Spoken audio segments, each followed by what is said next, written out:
Hola a todos, y especialmente los estudiantes que cursan la materia Teoría y Métodos 1 en la Escuela de Antropología de la Universidad Central de Venezuela. Este es nuestro segundo de dos videos correspondientes a la segunda semana del curso. En el primer video revisábamos de manera introductoria el problema del acceso o la posibilidad que tiene el hombre de acceder al mundo. Hablábamos de el mundo tal y como los hombres acceden a él, tal y como los hombres lo construyen. ¿Sí? Hacíamos esto a partir de la discusión de la primera lección del libro Los orígenes del conocimiento y la imaginación de Jacob Bronowski.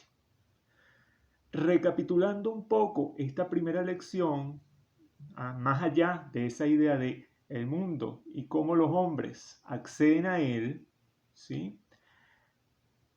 Quisiera que recordáramos que terminamos ese primer video haciendo un ejercicio visual, dábamos cabida a revisar un efecto visual que se generaba a partir de la recurrencia de una imagen que veíamos en la pantalla, y si logramos que el efecto visual se desarrollara adecuadamente, al ver a nuestro alrededor, después de haber visto esa imagen, seguramente los bordes de los objetos se tornaban un poco, no difusos, sino ondulantes, ¿sí? Podíamos ver los objetos crecer, darnos la impresión de que los objetos crecen, pero sabemos perfectamente que esto es una ilusión visual. Era importante o me llamaba la atención que todos vieran este ejercicio o desarrollaran esta ilusión para darnos cuenta de manera fehaciente que nuestro sentido de la vista puede ser o puede engañarnos con respecto a el mundo y cómo creemos que es, ¿sí? Y no es solamente nuestro órgano visual inmediato a la percepción, no es nuestro ojo, no es nuestra retina la que se ve engañada por este efecto, es nuestro cerebro y los mecanismos de inferencia que se producen en nuestro cerebro a partir de la superposición de las imágenes que decíamos se construyen toscamente en nuestro órgano visual. ¿Qué es importante? ¿Por qué era importante y por qué va siendo importante esta discusión? Porque hemos dicho que nuestras facultades cognitivas están íntimamente relacionadas o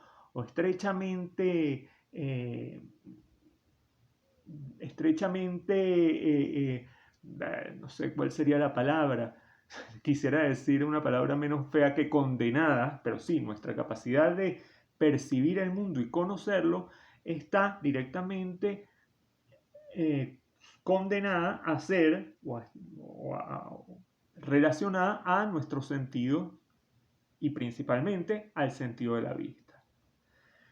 En este video vamos a discutir, vamos a revisar los conceptos que maneja Jacob Bronowski en las siguientes dos lecciones del libro: el conocimiento, de los orígenes del conocimiento y la imaginación.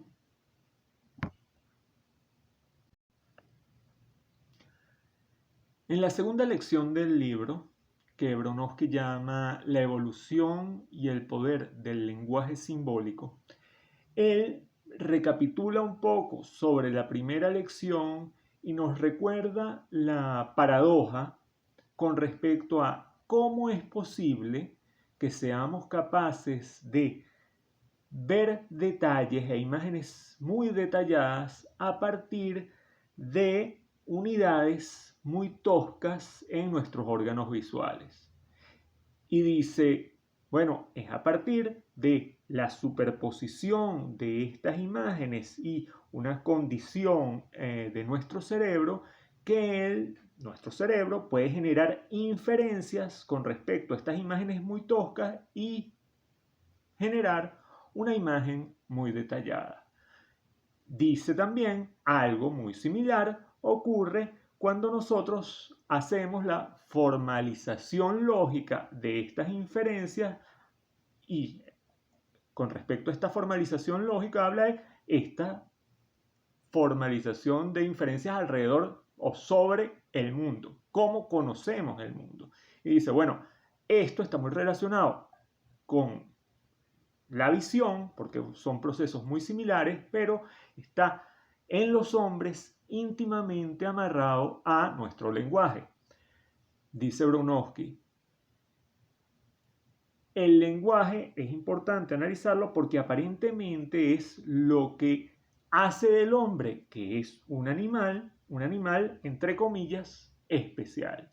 Bronowski dice, nuestro lenguaje es único entre las especies animales. Hace una revisión muy también somera con respecto a la evolución del cerebro humano o del cerebro homínido en los últimos 1.500.000 años. Recuerden que la información que maneja Bronowski es la información que conocía la primatología fósil y la paleontología en la década de los 60, ¿no? Sin embargo, lo que nos dice no dista mucho de lo que sabemos hoy en día. El desarrollo y el crecimiento del cerebro humano en relación con la proporción de su cuerpo se dio fundamentalmente en 4 áreas. Una primera área que tiene que ver con el desarrollo visual, una segunda área que tiene que ver con la manipulación, una tercera área relacionada con el lenguaje y una cuarta área que aparentemente estaría relacionada con la capacidad humana de concentración y de mantener actividades por largo tiempo.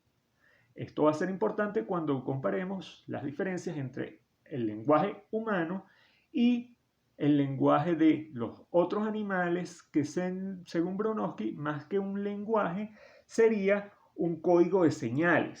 ¿Sí? ¿Por qué? Bronowski hace mención a las señales de alarma, por ejemplo, y dice, la principal característica del lenguaje animal, y lo llamaremos lenguaje indistintamente en este momento, es que fundamentalmente estas señales son señales para influir en otros animales. El macaco o el babuino que genera un grito de alarma porque ve un peligro, fundamentalmente lo que hace es influir en los demás animales que salen corriendo, que huyen. La abeja, dice Bronowski, que a partir de un complejísimo código de señales les indica a otras abejas donde hay una fuente de néctar, lo que hace es influir en ellas para que se desplacen a esa fuente de néctar. Ahora, el lenguaje humano, Bronowski dice, tiene características muy diferentes a este código de señales de los otros animales. Bronowski nos va a indicar 4 características fundamentales que son clave. La primera tiene que ver con la respuesta lenta entre el input y el output. ¿Qué quiere decir esto? La respuesta lenta del hombre entre la recepción de la señal, su procesamiento y decodificación y su respuesta. A diferencia de los animales que ante una señal de alarma tienen una respuesta innata de huir, el hombre tiene un tiempo entre recibir la señal, procesarla, interpretarla y responder ante esa señal. Bronowski dice, esto es muy bueno para el hombre porque de alguna manera desconecta la emocionalidad de la respuesta.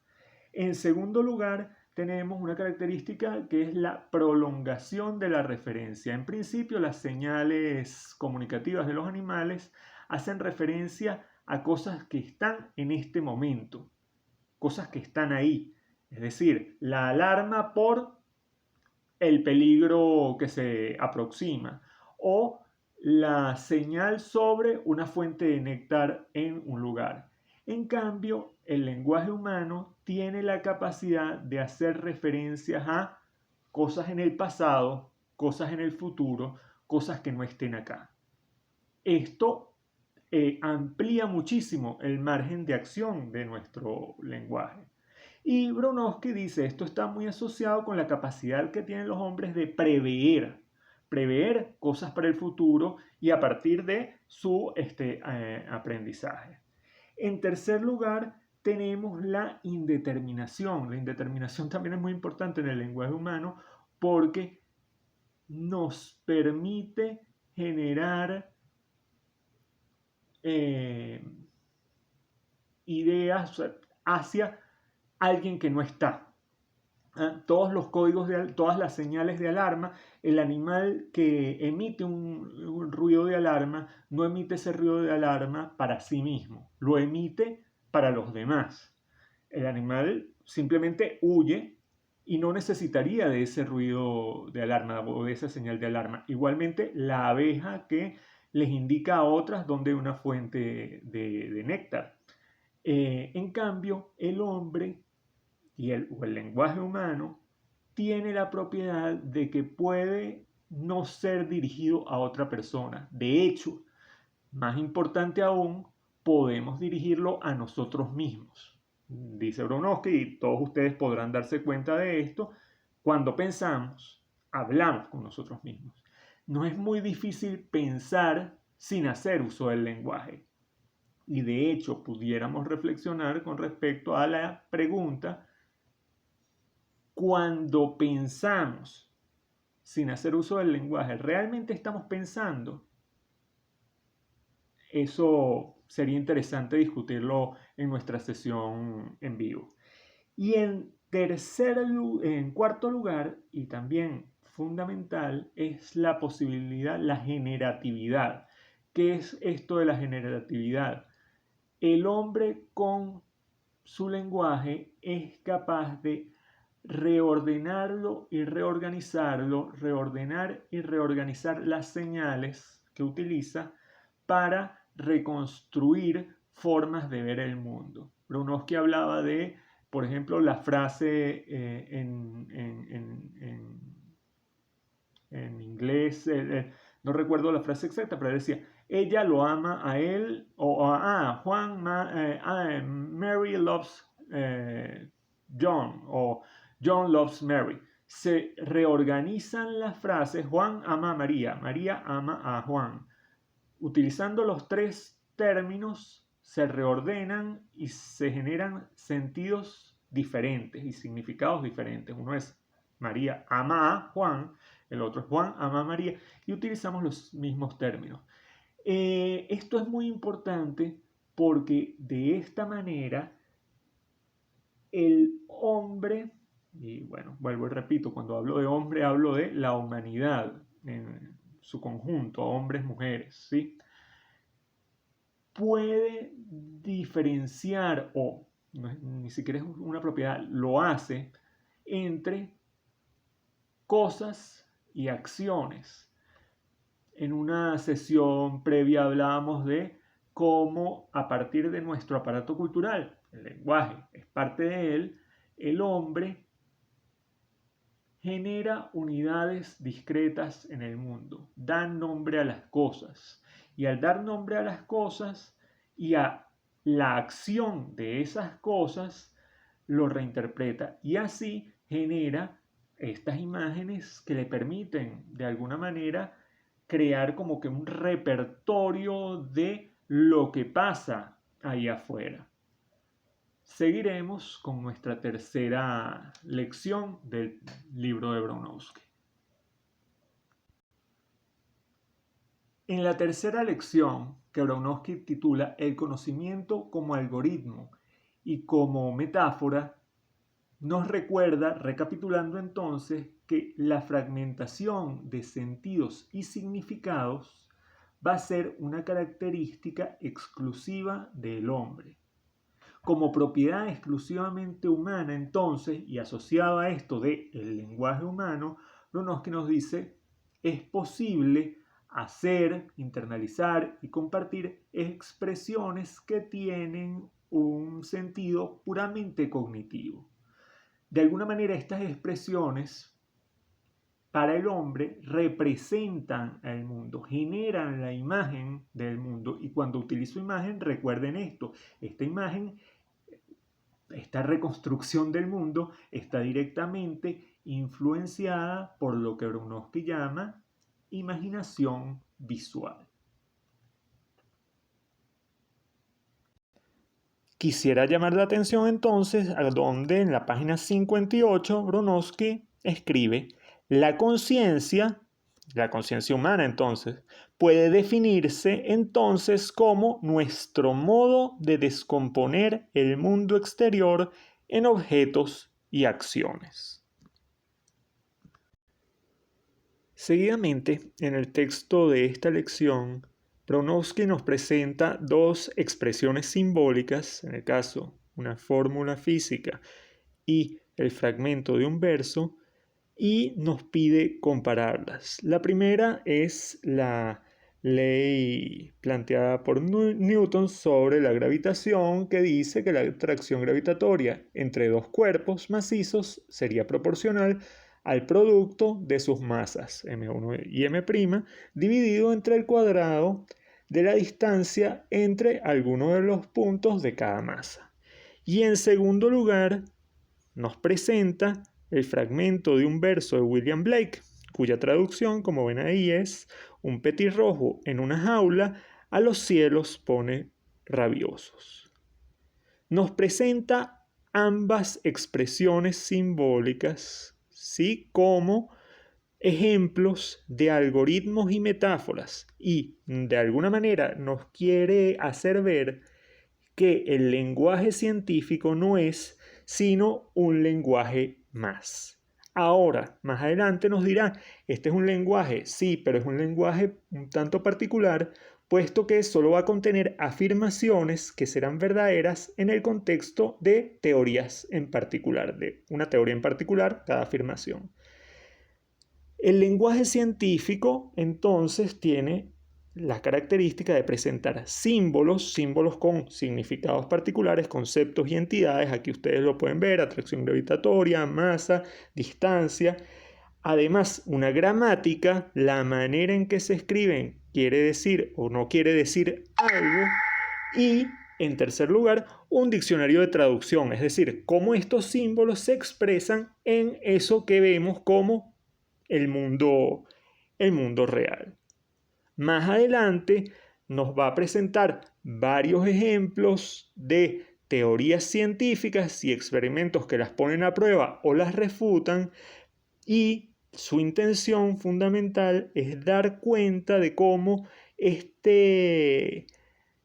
estas teorías o estas expresiones simbólicas planteadas en el lenguaje de la ciencia son afirmaciones, como dijimos antes, verdaderas, pero solo en contexto de teorías particulares.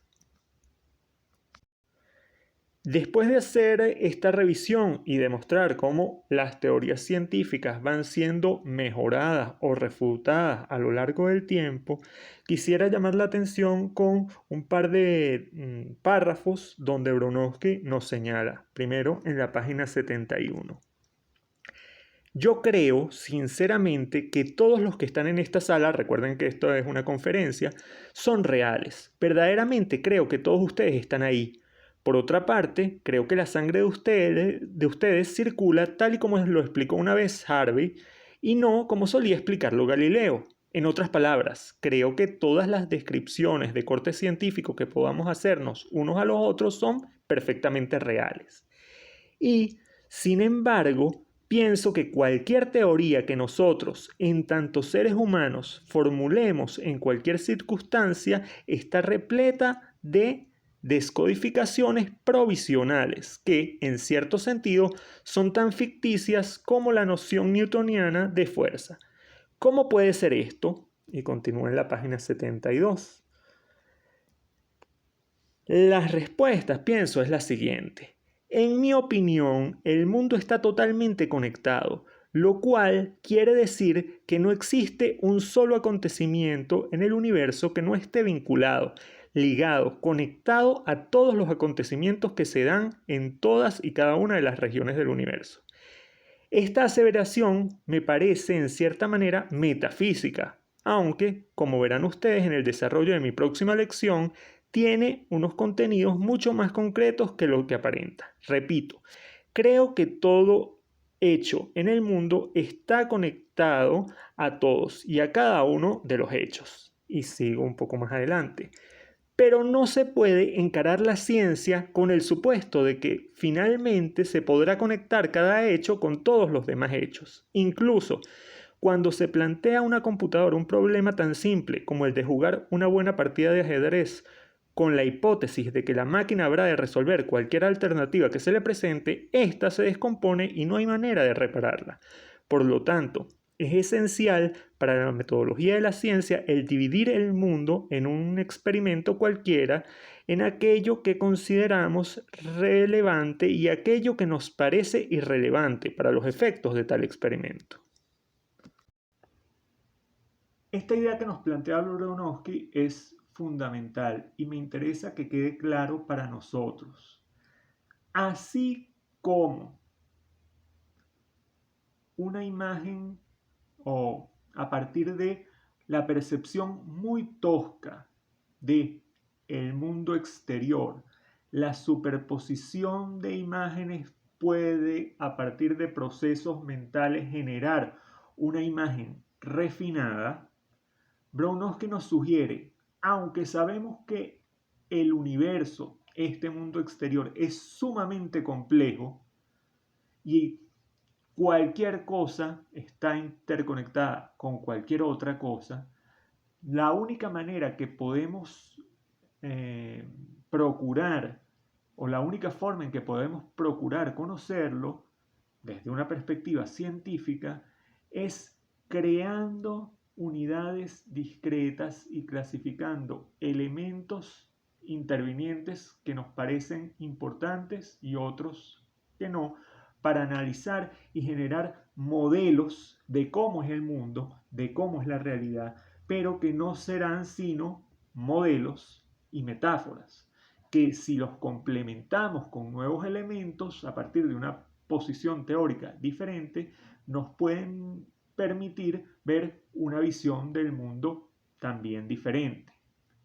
En este sentido, ya entrando en el tema que va a ser cierre de nuestra primera unidad con respecto a la ciencia y la racionalidad científica, entendamos que la ciencia, en primer lugar, es una forma de conocer al mundo que se traduce en un lenguaje, pero que al mismo tiempo implica cortes en la realidad, cortes y creación de modelos que no necesariamente son la realidad en sí, sino representaciones de ella. Esto lo vamos a estudiar en nuestra tercera semana del curso. Me despido de ustedes y hasta la próxima semana.